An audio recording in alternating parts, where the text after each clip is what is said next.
Hello दोस्तों, स्वागत है आपका आपके अपने YouTube चैनल GKY विकास 113 के अंदर।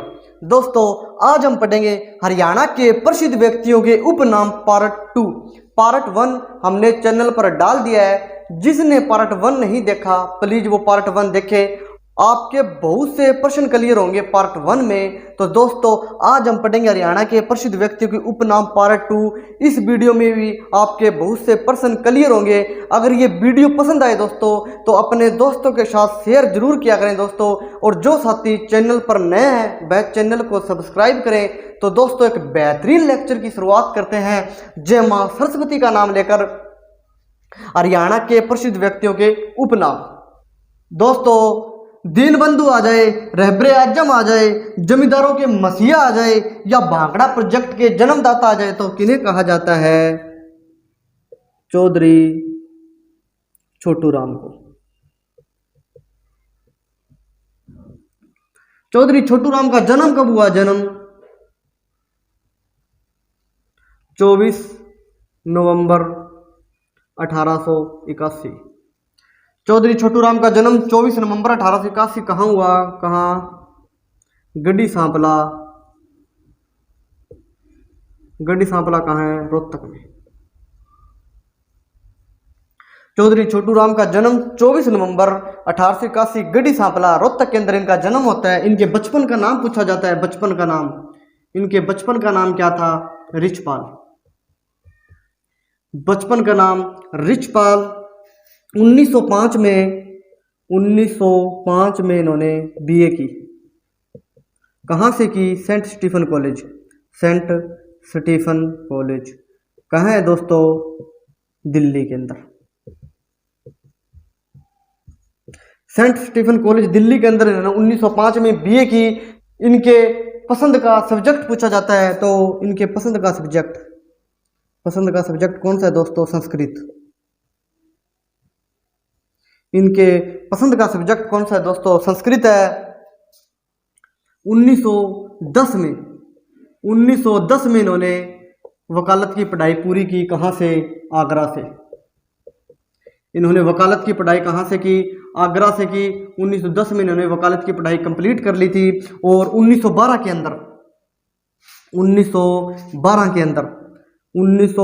अंदर इन्होंने वकालत शुरू की। 1916 के अंदर इन्होंने एक समाचार पत्र निकाला जिसका नाम क्या था? जाट गजट। ये एक साप्ताहिक समाचार पत्र था भाई। साप्ताहिक समाचार पत्र। भाषा पूछी जाती है उर्दू भाषा। 1916 के अंदर इन्होंने जाट गजट समाचार पत्र निकाला जो एक साप्ताहिक समाचार पत्र था। इसकी भाषा पूछी जाती है उर्दू, इसकी भाषा थी। 1923 के अंदर इन्होंने 1920 में ये कांग्रेस से अलग होकर 1923 में इन्होंने यूनिस्ट पार्टी की स्थापना की। किसके साथ मिलकर की? फजल हुसैन अली के साथ मिलकर। कौन था ये फजल अली हुसैन? मुस्लिम लीग का सदस्य थे। ये मुस्लिम लीग का सदस्य फजल अली हुसैन के साथ मिलकर इन्होंने 1923 के अंदर यूनिस्ट पार्टी की स्थापना की। 1924 के अंदर इन्होंने जमींदारा लीग की स्थापना की। 1927 में इनको कौन सी उपाधि से नवाजा गया? राय बहादुर की उपाधि से नवाजा गया। कब इन्हें? 1927 के अंदर। और 1937 के अंदर इन्हें सर की उपाधि से नवाजा गया। 1937 में इन्हें सर की उपाधि से नवाजा जाता है। 1927 में इन्हें राय बहादुर की उपाधि से नवाजा जाता है। 1942 में भारत छोड़ो आंदोलन के दौरान इन्होंने राय बहादुर व सर की उपाधि लौटा दी थी। और 9 जनवरी 1945 लाहौर में इनकी क्या हो जाती है? मृत्यु हो जाती है।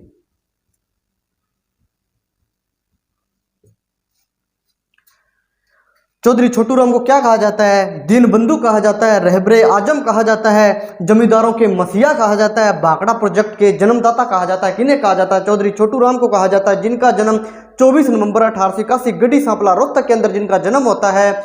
1905 में इन्होंने बीए की थी। कहाँ से की थी? सेंट स्टीफन कॉलेज दिल्ली से की थी। और इनका पसंद का सब्जेक्ट पूछा जाता है, इनका पसंद का सब्जेक्ट कौन सा था? संस्कृत था। 1910 में इन्होंने आगरा से वकालत की पढ़ाई कंप्लीट की। 1912 में वकालत शुरू की। 1916 के अंदर इन्होंने जाट गजट समाचार पत्र निकाला। पूछा जाता है ये कौन सा समाचार पत्र था? एक साप्ताहिक समाचार पत्र था। और कौन सी भाषा में था? तो ये उर्दू भाषा के अंदर था। 1920 में ये कांग्रेस से अलग होकर 1923 में यूनिस्ट पार्टी की स्थापना करते हैं। किसके साथ मिलकर करते हैं? फजल अली हुसैन के साथ मिलकर करते हैं, जो एक मुस्लिम लीग का सदस्य था। 1924 में इन्होंने जमींदारा लीग की स्थापना की। 1927 में इन्हें राय बहादुर की उपाधि से नवाजा गया। 1937 में इन्हें सर की उपाधि से नवाजा गया। और 1938 में इन्होंने मार्केटिंग बोर्ड की स्थापना की थी। मार्केटिंग बोर्ड की स्थापना 1938 में की। 9 जनवरी 1945 लाहौर में इनकी मृत्यु हो जाती है। दीन बंधु की उपाधि इन्हें किसने दी थी? दीन बंधु की उपाधि CF एंड्रूज एवं महात्मा गांधी ने।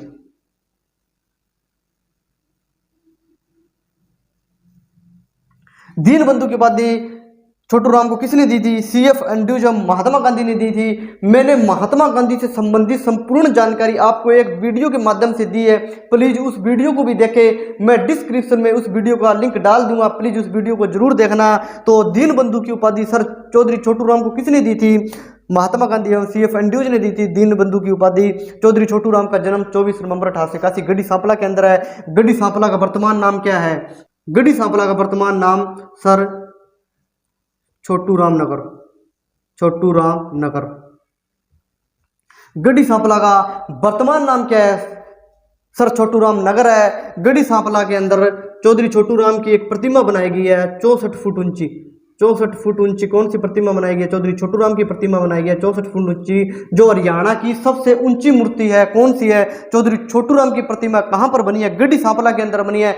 गढ़ी सांपला का वर्तमान नाम सर छोटू राम नगर है। कितने फुट की प्रतिमा है? 64 फुट की प्रतिमा, जो हरियाणा की सबसे ऊंची प्रतिमा है। ये किस धातु से बनी है? ये अष्ट धातु से बनी है। अष्ट धातु से बनी है। ये अष्ट धातु से बनी है। ये किस धातु से बनी है? अष्ट धातु से बनी है। और इस प्रतिमा को किसने बनाया है? राम सुतार ने बनाया भाई।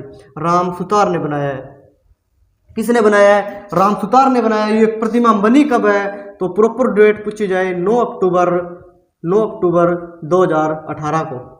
9 अक्टूबर 2018 को यह प्रतिमा बनी है। चौधरी छोटू राम का जन्म 24 नवंबर 1881 गढ़ी सांपला रोहतक के अंदर। गढ़ी सांपला वर्तमान में क्या बोला जाता है? सर छोटू राम नगर बोला जाता है। यहाँ पर चौधरी छोटू राम की एक प्रतिमा बनी है, जो कितनी ऊंची है? 64 फुट ऊंची है, जो हरियाणा की सबसे ऊंची प्रतिमा है। 64 फुट की किसकी है? चौधरी छोटू राम की। किस धातु से बनी है? अष्ट धातु से बनी है। कब बनी? 9 अक्टूबर 2018 को बनी। किस धातु से बनी है? अष्ट धातु से बनी है। और किसने बनाई? राम सुतार ने बनाई। कब बनाई? 9 अक्टूबर 2018 को। कहां पर? गढ़ी सांपला के अंदर। गढ़ी सांपला को वर्तमान में सर छोटू राम नगर बोला जाता है। चौधरी छोटू राम से संबंधित संपूर्ण जानकारी मैंने आपको दी है। इन्हें क्या बोला जाता है? दीन बंधु रहबरे आजम, जमींदारों के मसीहा और भाखड़ा प्रोजेक्ट के जन्मदाता बोला जाता है। दीन बंधु की उपाधि इन्हें किसने दी है? CF एंड्रूज महात्मा गांधी ने दी है। और महात्मा गांधी से संबंधित संपूर्ण जानकारी मैंने आपको एक वीडियो के माध्यम से दी है। प्लीज उस वीडियो को जरूर देखना, मैं डिस्क्रिप्शन में उसका लिंक दूंगा। चौधरी छोटू राम का जन्म 24 नवंबर 1881 गढ़ी सांपला के अंदर होता है। 1905 के अंदर BA की। इनके पसंद का सब्जेक्ट संस्कृत। 1910 में वकालत की पढ़ाई पूरी की। 1912 में वकालत शुरू की। 1916 में जाट गजट निकाला। 1920 के अंदर कांग्रेस से अलग होकर 1923 में यूनिस्ट पार्टी की स्थापना की। किसके साथ मिलकर की? फजल अली हुसैन के साथ मिलकर की, जो एक मुस्लिम लीग का सदस्य था। 1924 में इन्होंने जमींदारा लीग की स्थापना की। 1937 में इन्हें सर की उपाधि से नवाजा जाता है। 1938 में इन्हें मार्केटिंग बोर्ड की स्थापना की। और 1942 के अंदर ये जब भारत छोड़ो आंदोलन चल रहा था, उस समय राय बहादुर और सर की उपाधि लौटा देते हैं। और 9 जनवरी 1945 को इनकी मृत्यु हो जाती है। इन्हें भाखड़ा प्रोजेक्ट के जन्मदाता बोला जाता है। एक प्रश्न पूछा जाता है कि भाखड़ा बांध की परियोजना के लिए जमीन किससे ली गई थी? तो बिलासपुर के राजा से जमीन ली थी। किसने ली थी? चौधरी छोटू राम ने ली थी।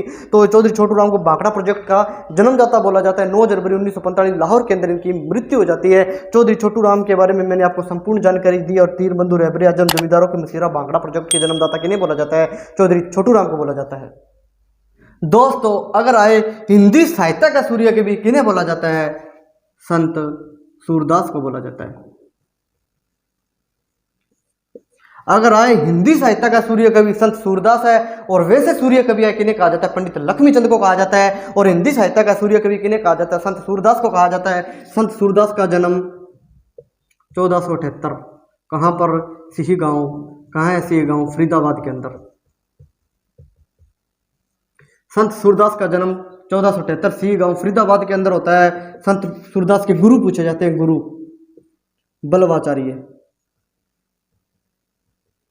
संत सूरदास के गुरु बल्लभाचार्य। बल्लभाचार्य के 8 शिष्य थे, सबसे प्रमुख शिष्य था संत सूरदास। इनकी रचनाएं पूछी जाती है, रचनाएं सूर सागर, सूर शारावली और साहित्य लेरी। संत सूरदास का जन्म 1478 सी गांव फरीदाबाद के अंदर होता है। इनके गुरु बल्लभाचार्य। इनकी रचनाएं सूर सागर, सूर शारावली और साहित्य लेरी इनकी रचनाएं हैं। सूर सम्मान किस क्षेत्र में दिया जाता है? सूर सम्मान, सूर सम्मान किस क्षेत्र के अंदर दिया जाता है? साहित्य क्षेत्र के अंदर। साहित्य क्षेत्र में सूर सम्मान दिया जाता है। पहले सूर सम्मान का नाम क्या था? सूर पुरस्कार। पहले सूर सम्मान का क्या नाम था? सूर पुरस्कार था। ये नाम चेंज कब किया गया? 2006 के अंदर। 2006 में चेंज कर क्या रख दिया था? सूर सम्मान रख दिया। 2006 में चेंज कर सूर सम्मान रख दिया था। और सूर सम्मान किस क्षेत्र में दिया जाता है? साहित्य क्षेत्र के अंदर दिया जाता है। इनकी रचनाएं पूछी जाती है। सूर सागर, सूरावली, साहित्य लेरी इनकी रचनाएं हैं। किसके समकालीन थे संत सूरदास? अकबर के समकालीन। अकबर के समकालीन थे सूरदास। अकबर का पूरा नाम पूछा जाता है। क्या अकबर का पूरा नाम? जलालुद्दीन मोहम्मद अकबर। किसका बेटा था अकबर? नसीरुद्दीन हुमायूं और हमीदा बानो बेगम का बेटा अकबर, जिसका जन्म 15 अक्टूबर 1542 को राजपूत शासक राणा अमर सिंह के महल अमरकोट में हुआ। और अकबर का राज्याभिषेक कब हुआ था? 14 फरवरी 1556 के अंदर राज्याभिषेक होता है। अकबर की मृत्यु 1605 के अंदर होती है। इसका अंतिम युद्ध पूछा जाता है अकबर का। कौन सा अंतिम युद्ध था इसका? आसिरगढ़ का युद्ध इसका अंतिम युद्ध था। और अकबर का शासनकाल पूछा जाता है, कब से कब था अकबर का शासनकाल? 1556 से लेकर 1605 अकबर का शासनकाल। इसका राज्याभिषेक कब हुआ था? 14 फरवरी 1556 को राज्याभिषेक होता है। किसका? अकबर का। किसका बेटा था? नसीरुद्दीन हुमायूं और हमीदा बानो बेगम का बेटा अकबर। पूरा नाम पूछा जाता है जलालुद्दीन मोहम्मद अकबर। तो हिंदी साहित्य का सूर्य कवि किन्हें कहा जाता है? संत सूरदास को कहा जाता है। जन्म 1478 सी गांव फरीदाबाद के अंदर होता है। इनके गुरु बल्लभाचार्य। रचनाएं सूर सागर, सूर शारावली और साहित्य लेरी। और सूर सम्मान किस क्षेत्र में दिया जाता है? साहित्य क्षेत्र के अंदर दिया जाता है। पहले सूर सम्मान का नाम सूर पुरस्कार था, 2006 में बदलकर क्या कर दिया गया? सूर सम्मान कर दिया गया है। और इनकी मृत्यु कब हुई? इनकी मृत्यु 1583 में। संत सूरदास की मृत्यु कब हुई? 1583 के अंदर। दोस्तों, grand old man of Punjab किन्हें कहा जाता है? राय बहादुर लाला मुरलीधर को।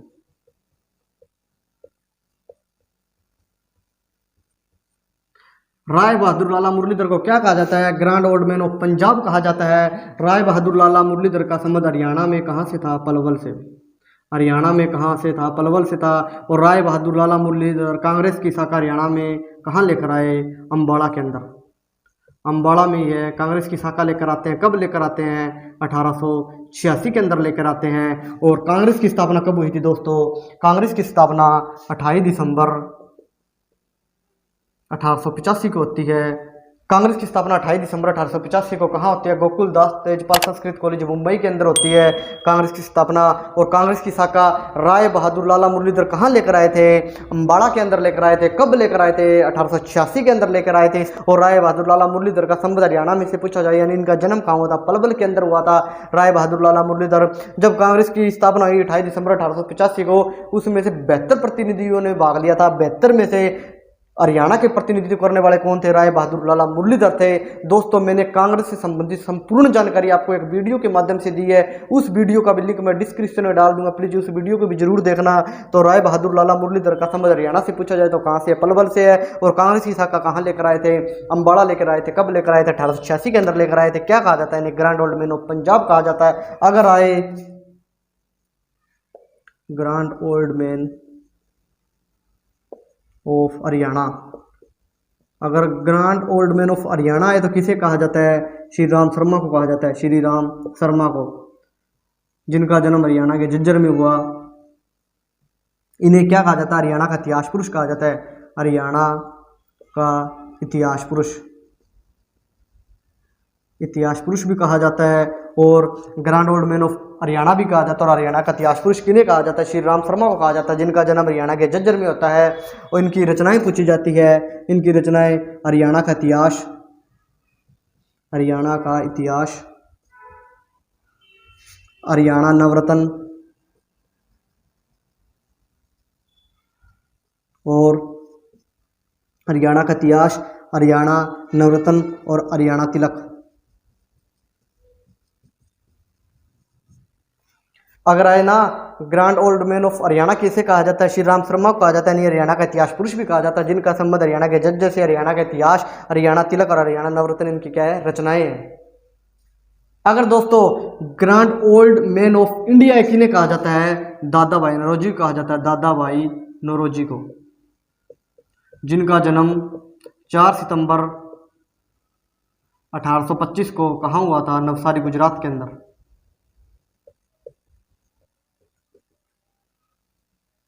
अगर grand old man of India है यानी भारत का व्यवहारिक पुरुष है, किन्हें कहा जाता है? दादा भाई नौरोजी को कहा जाता है, जिनका जन्म 4 सितंबर 1885 नवसारी गुजरात के अंदर होता है। अगर grand old man of Punjab है, राय बहादुर लाला मुरलीधर है। अगर grand old man of Haryana है तो कौन है? श्री राम शर्मा। या हरियाणा का इतिहास पुरुष है तो भी श्री राम शर्मा है। अगर grand old man of India है तो किन्हें कहा जाता है? दादा भाई नौरोजी कहा जाता है। दादा भाई नौरोजी पहले भारतीय ब्रिटिश संसद में चुने जाने वाले, ब्रिटिश संसद में चुने जाने वाले पहले भारतीय दादा भाई नौरोजी। धन का निष्कासन का सिद्धांत दिया था किन्होंने? दादा भाई नौरोजी ने दिया था। धन के निष्कासन का सिद्धांत किन्होंने दिया था? दादा भाई नौरोजी ने। कब दिया था? 1867 के अंदर। दादा भाई नौरोजी ने कांग्रेस की 3 बार अध्यक्षता की है। कांग्रेस की 3 बार अध्यक्षता कहाँ कहाँ की है दोस्तों? 1886 के अंदर की, कलकत्ता के अंदर। 1886 कलकत्ता के अंदर, 1893 लाहौर और 1906 के अंदर कलकत्ता। कांग्रेस की 3 अध्यक्षता की है दादा भाई नौरोजी ने। कब कब की है? 1886 कलकत्ता के अंदर। पहले पारसी अध्यक्ष थे ये, पहले पारसी अध्यक्ष। 1893 लाहौर, लाहौर किस नदी किनारे? रावी नदी किनारे और वर्तमान में पाकिस्तान के अंदर है। और 1906 कलकत्ता के अंदर इन्होंने कांग्रेस की अध्यक्षता की थी। और स्वराज शब्द का पहली बार प्रयोग किया था। स्वराज शब्द का पहली बार प्रयोग किया था दादा भाई नौरोजी ने। और ये किसने कहा था? स्वराज्य मेरा जन्मसिद्ध अधिकार है और मैं इसे लेकर रहूंगा। प्लीज कमेंट करके जरूर बताना ये किसने कहा था कि स्वराज्य मेरा जन्मसिद्ध अधिकार है और मैं इसे लेकर रहूंगा। ये किसने कहा था? कमेंट जरूर करना। और स्वराज शब्द का प्रयोग सबसे पहले दादा भाई नौरोजी ने 1906 कलकत्ता अधिवेशन के अंदर किया था। तो grand old man of India है तो कौन है? दादा भाई नौरोजी है, जिनका जन्म 4 सितंबर 1825 नवसारी गुजरात के अंदर होता है। पहले भारतीय ब्रिटिश संसद में चुने जाने वाले। धन के निष्कासन का सिद्धांत दिया था इन्होंने 1867 के अंदर। कांग्रेस की 3 बार अध्यक्षता की है। और प्रति व्यक्ति आय भी इन्होंने निकाली थी। सबसे पहले प्रति व्यक्ति आय भी किन्होंने निकाली थी? दादा भाई नौरोजी ने निकाली थी। सबसे पहले प्रति व्यक्ति आय किन्होंने निकाली थी? दादा भाई नौरोजी ने निकाली थी। दादा भाई नौरोजी की मृत्यु हो जाती है कब? 1917 के अंदर इनकी मृत्यु हो जाती है। इनकी एक पुस्तक थी poverty and un British rule in India. दादा भाई नौरोजी की पुस्तक poverty and un British rule in India, इसे भारतीय स्वतंत्रता संग्राम की बाइबल कहा जाता है। दादा भाई नौरोजी की एक पुस्तक है poverty and un British rule in India, इसे भारतीय स्वतंत्रता संग्राम की बाइबल कहा जाता है। कांग्रेस की 3 बार अध्यक्षता करने वाले दादा भाई नौरोजी 1886 कलकत्ता पहले पारसी अध्यक्ष थे। 1893 लाहौर में, लाहौर रावी नदी किनारे वर्तमान पाकिस्तान के अंदर है। और 1906 के अंदर कलकत्ता के अंदर इन्होंने अध्यक्षता की थी। और स्वराज शब्द का पहली बार प्रयोग किया था दादा भाई नौरोजी ने। जन्म 4 सितंबर 1885 नवसारी गुजरात के अंदर। मृत्यु 1917 के अंदर दादा भाई नौरोजी की। दोस्तों अंतरिक्ष की रानी है तो किसे कहा जाता है? कल्पना चावला को।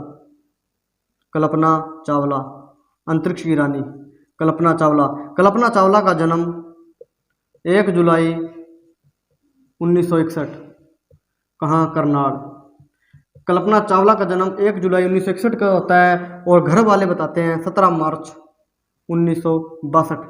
घर वाले इनका जन्म कब बताते हैं? 17 मार्च 1962 है। और डीएमसी में क्या लिखा गया है? डीएमसी के अंदर लिखा गया है 1 जुलाई 1961। करनाल के अंदर इनका जन्म होता है। कल्पना चावला अमेरिका कब गई थी? 1982 के अंदर कल्पना चावला अमेरिका गई। 1982 के अंदर कल्पना चावला अमेरिका गई। 1994 में कल्पना चावला का नासा के अंदर चयन होता है। 1997 में पहली बार अंतरिक्ष गई।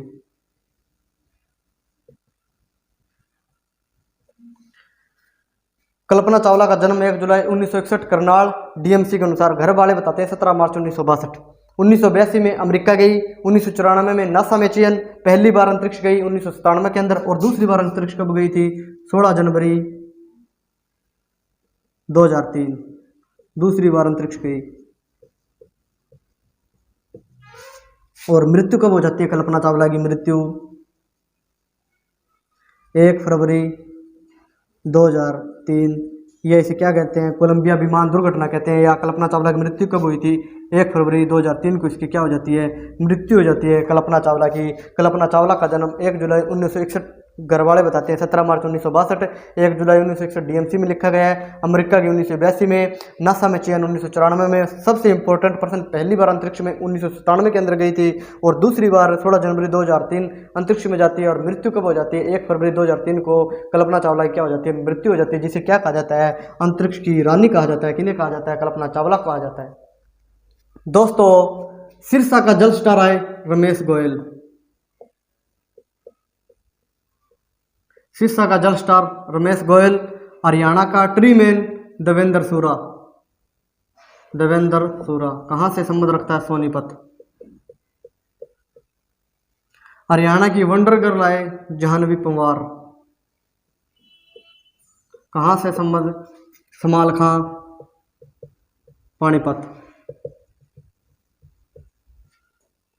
हरियाणा की गोल्डन गर्ल आए ममता खरब। कहाँ से संबंध? रोहतक। कौन सा खेल खेलती है? हॉकी। हरियाणा का गूगल बॉय आए कौटल्य। हरियाणा के पर्यावरण भाई व बहन आए नंदिनी व हर्ष। कहाँ से संबंध? रेवाड़ी से। हरियाणा का फ्लावर मैन आए रामजी जम्मल। हार्ड लेडी आए या लेडी खली आए कविता दलाल। कहाँ से संबंध? जींद से। करनाल एक्सप्रेस आए नवदीप सैनी। दोस्तों, सिरसा का जल स्टार आए रमेश गोयल। हरियाणा का ट्री मैन आए देवेंद्र सूरा, सोनीपत से संबंध। हरियाणा की वंडर गर्ल आए जाह्नवी पंवार, समाल का, पानीपत। हरियाणा की गोल्डन गर्ल आए ममता खरब, रोहतक से संबंध रखती है, हॉकी खेल खेलती है। हरियाणा का गूगल बॉय आए कुटल्य। हरियाणा के पर्यावरण भाई व बहन आए नंदिनी भाई हर्ष, संबंध रेवाड़ी से। हरियाणा का फ्लावर मैन आए रामजी जैमल। हार्ड लेडी या लेडी खली आए कविता दलाल, संबंध जींद से। और करनाल एक्सप्रेस आए नवदीप सैनी। इनके ये उपनाम है। सिरसा का जल स्टार रमेश गोयल, हरियाणा का ट्री मैन देवेंद्र सूरा, हरियाणा की वंडर गर्ल जाह्नवी पंवार, हरियाणा की गोल्डन गर्ल ममता खरब, हरियाणा का गूगल बॉय कौटल्य, हरियाणा के पर्यावरण भाई बहन नंदिनी हर्ष, हरियाणा का flower man Ramji Jaimal, hard lady lady खली कविता दलाल, करनाल एक्सप्रेस नवदीप सैनी। दोस्तों, हादी हरियाणा किसे कहा जाता है? शाह मुहम्मद को हादी हरियाणा कहा जाता है। बांगर का शहर आए चौधरी वीरेंद्र सिंह। हरियाणा लोकमिच के पिता आए अली बख्श। हरियाणा का हास्य रत्न आए अल्लड़ बीकानेरी।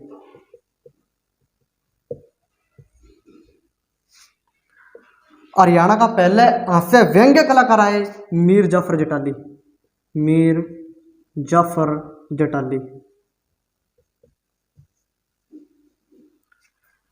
दोस्तों, हरियाणा का पहला हास्य व्यंग्य कलाकार आए मीर जाफर जटाली। हरियाणा का पहला हास्य रत्न आए अल्लड़ बीकानेरी। और हरियाणा का हास्य कवि है सुरेंद्र शर्मा, जिनका संबंध कहाँ से है? महेंद्रगढ़ से है। हरियाणा का हास्य कवि सुरेंद्र शर्मा जिनका संबंध महेंद्रगढ़ से है। हरियाणा का हास्य रत्न अल्लड़ बीकानेरी। और हरियाणा का पहला हास्य व्यंग्य कलाकार मीर जाफर जटाली। और मुल्तान का सुल्तान या नजफगढ़ का नवाब वीरेंद्र सहवाग।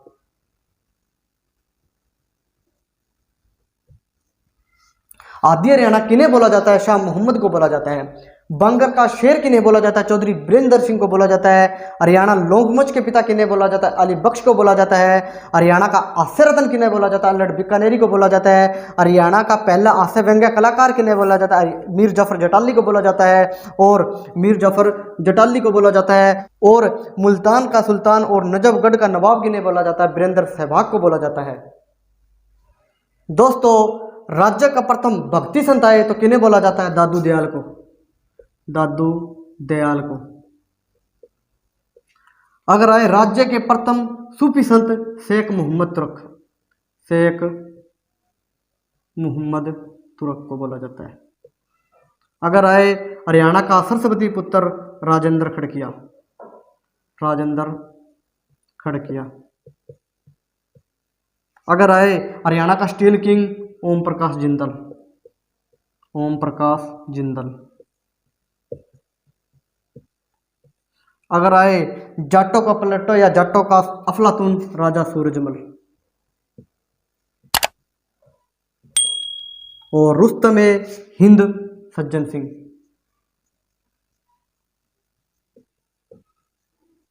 दोस्तों, हरियाणा का प्रथम भक्ति संत आए तो दादू दयाल को बोला जाता है। हरियाणा के प्रथम सूफी संत आए, शेख मोहम्मद तुरुक को बोला जाता है। हरियाणा का सरस्वती पुत्र आए, राजेंद्र खड़किया को बोला जाता है। हरियाणा का स्टील किंग आए, ओम प्रकाश जिंदल को बोला जाता है। जाटों का पलूटो और जाटों का अफलातून आए, राजा सूरजमल को बोला जाता है। रुस्तम हिंद आए, सज्जन सिंह को बोला जाता है। दोस्तों, हरियाणा का टाइगर आए या हरियाणा का नवाब पटौदी आए तो किन्हें बोला जाता है? नवाब मंसूर अली को। नवाब मंसूर अली को। नवाब मंसूर अली पटौदी किसके पिता हैं? सैफ अली खान के पिता हैं। और सैफ अली खान की पत्नी का क्या नाम है? करीना कपूर है। एक बार पूछा गया था कि नवाब मंसूर अली की पुत्र वधू का क्या नाम है, तो करीना कपूर है। हरियाणा का टाइगर या हरियाणा का नवाब पटौदी किन्हें बोला जाता है? नवाब मंसूर अली पटौदी को बोला जाता है। हरियाणा का हरिकेन किन्हें बोला जाता है? कपिल देव को। हरियाणा का हरिकेन किन्हें बोला जाता है? कपिल देव को बोला जाता है। या हरियाणा का तूफान। हरियाणा का तूफान। हरिकेन को क्या कहते हैं? तूफान कहते हैं। या हरियाणा का तूफान आएगा या हरियाणा का हरिकेन आएगा, किन्हें कहा जाता है? कपिल देव को कहा जाता है। कपिल देव का जन्म 6 जनवरी 1959 चंडीगढ़ के अंदर। कपिल देव का जन्म 6 जनवरी 1959 चंडीगढ़ के अंदर होता है। और कपिल देव का एक एग्जाम में पूरा नाम पूछा गया था, तो क्या है इनका पूरा नाम? कपिल देव रामलाल निखंज।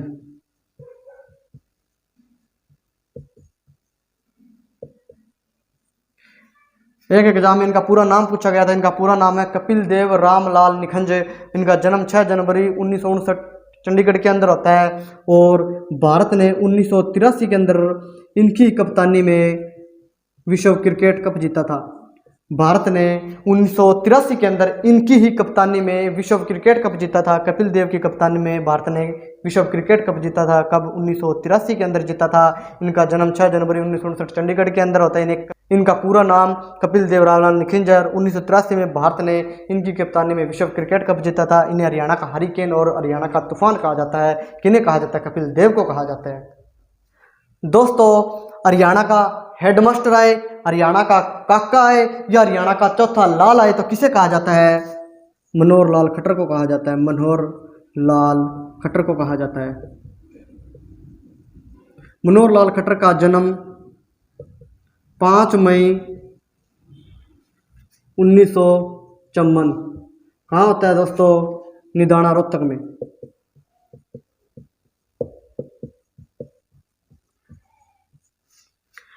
हरियाणा का हेडमास्टर आ जाए, हरियाणा का काका आ जाए या हरियाणा का चौथा लाल आ जाए तो किसे कहा जाता है? मनोहर लाल खट्टर को कहा जाता है, जिनका जन्म 5 मई 1954 निदाना रोहतक के अंदर होता है। रोहतक को क्या बोला जाता है? एजुकेशन हब बोला जाता है। और राजनीति के कारण रोहतक को हार्ट ऑफ हरियाणा बोला जाता है। और मैप के अनुसार हार्ट ऑफ हरियाणा जींद है और राजनीति के कारण हार्ट ऑफ हरियाणा रोहतक है। मनोहर लाल खट्टर चुनाव कहाँ से लड़ते हैं? करनाल से लड़ते हैं। चुनाव करनाल से लड़ते हैं। जन्म 5 मई 1954 निदाना रोहतक के अंदर हुआ है। पहले हरियाणा के सीएम जिनका गणतंत्र भारत में जन्म हुआ, मनोहर लाल खट्टर 5 मई 1954 के अंदर निदाना रोहतक में। रोहतक को एजुकेशन हब और राजनीतिक कारण हार्ट ऑफ हरियाणा कहा जाता है। और मैप के अनुसार हार्ट ऑफ हरियाणा जींद है। और चुनाव कहाँ से लड़ते हैं? मनोहर लाल खट्टर करनाल से लड़ते हैं। अगर आए स्वतंत्र भारत में जन्मे हरियाणा के पहले सीएम तो कौन है? भूपेंद्र सिंह हुड्डा है। दोस्तों, हरियाणा की ईगल माउंटेन किन्हें बोला जाता है? शिवांगी पाठक को। शिवांगी पाठक को क्या बोला जाता है? हरियाणा की ईगल माउंटेन बोला जाता है। शिवांगी पाठक का जन्म 10 जुलाई 2001 हिसार में। हरियाणा की ईगल माउंटेन किन्हें बोला जाता है? शिवांगी पाठक को बोला जाता है, जिसका जन्म 10 जुलाई 2001 हिसार के अंदर हुआ था। इन्होंने माउंट एवरेस्ट को कब फतेह किया था? 16 मई 2018 को। इन्होंने माउंट एवरेस्ट को कब फतेह किया? माउंट एवरेस्ट को 16 मई 2018 को इन्होंने माउंट एवरेस्ट को फतेह किया। शिवांगी पाठक का जन्म 10 जुलाई 2001 हिसार के अंदर होता है। हरियाणा की ईगल माउंटेन बोला जाता है शिवांगी पाठक को। माउंट एवरेस्ट कहाँ है दोस्तों? नेपाल में है। माउंट एवरेस्ट कहाँ है? नेपाल के अंदर है। इसकी ऊंचाई पूछी जाती है, कितनी है? 8,848 मीटर। चीन ने अब इसकी ऊंचाई कितनी बताई है? चीन ने अभी हाल ही में इसकी ऊंचाई बताई है 8,844.43 मीटर। 8,844.43 मीटर बताई है। नेपाल में इसे क्या बोला जाता है? माउंट एवरेस्ट को सागर माथा बोला जाता है। सागर माथा बोला जाता है इसे नेपाल के अंदर। सागर माता का अर्थ है ब्रह्मांड की देवी।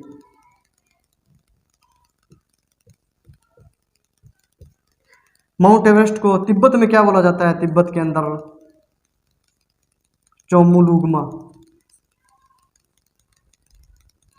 माउंट एवरेस्ट को तिब्बत में क्या बोला जाता है? चोमुलुंगमा। चोमुलुंगमा का अर्थ है बर्फ की देवी। अपनी विशालता के कारण माउंट एवरेस्ट को विश्व का मुकुट भी कहा जाता है। माउंट एवरेस्ट का है नेपाल के अंदर है, जिसकी ऊंचाई 8,848 मीटर है। और अभी चीन ने इसकी ऊंचाई कितनी बताई है? 8,844.43 मीटर बताई है। माउंट एवरेस्ट को नेपाल में सागर माथा बोला जाता है, जिसका अर्थ है ब्रह्मांड की देवी। और तिब्बत में चोमुलुंगमा बोला जाता है, जिसका अर्थ है बर्फ की देवी। और 16 मई 2018 को माउंट एवरेस्ट को किसने फतेह किया था? शिवांगी पाठक ने फतेह किया था। कब किया था? 16 मई 2018 किया था। इसीलिए हरियाणा की ईगल माउंटेन किसे बोला जाता है? शिवांगी पाठक को बोला जाता है। शिवांगी पाठक का जन्म 10 जुलाई 2001 हिसार के अंदर। दोस्तों, यह थी क्लास है। कमेंट करके आप जरूर बताना कि आपको यह क्लास कैसी लगी, आपको यह जानकारी कैसी लगी। अगर दोस्तों आपको यह जानकारी अच्छी लगी है तो प्लीज़ क्लास को जरूर लाइक किया करें और चैनल को सब्सक्राइब करें और क्लास को अपने दोस्तों के साथ शेयर जरूर करें। दोस्तों अगर आपको क्लास पसंद आई है ना दोस्तों, तो प्लीज़ अपने दोस्तों के साथ शेयर जरूर किया करें दोस्तों। और जो साथी चैनल पर नए हैं वह चैनल को जरूर सब्सक्राइब करें। दोस्तों, मैंने हरियाणा के प्रसिद्ध व्यक्तियों के उपनाम की 2 वीडियो बनाई है।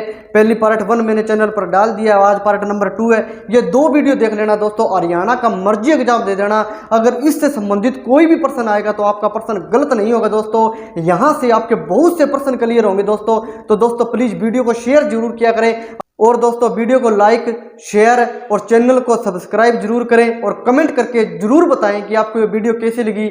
धन्यवाद दोस्तों, धन्यवाद।